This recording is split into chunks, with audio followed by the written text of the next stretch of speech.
Hey Dutch crew, welcome back to the channel. Today we're not doing a cooking video. Today we're going to be taking a look at this.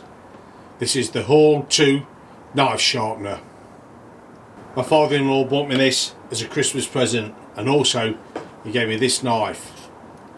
My father-in-law is 97 years old and he can remember this knife as a kid. And if you look at it, it's as blunt as anything. So we're going to have a go at sharpening this knife and see what results we've got. So the first thing to do is to take this out of the box and see what it's made of. So first thing out, we have this cylinder. It's got two edges to it. It's got a diamond edge and a honing edge. Secondly, we have this block. 20 degrees for European knives, 15 degrees for Japanese knives. It's very simple how this works. You take your knife, clip it to the 20 degrees angle, you take the diamond edge, and basically you just work it along.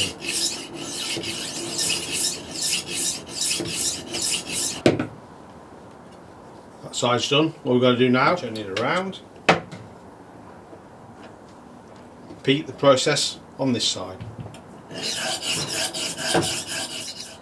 Once done that, what we're going to do is turn it over onto the honing side. Just hone it in.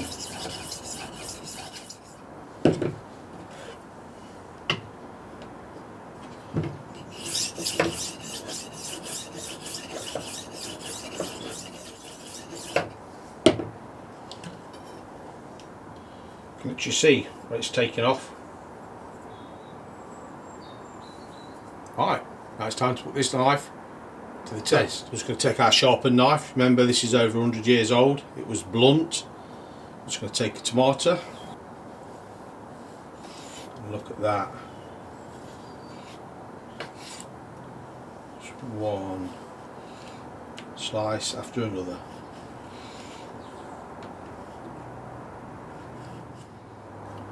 So there's not much more you can say about that. That is one sharp knife. I'm definitely not going to run my thumb along it now.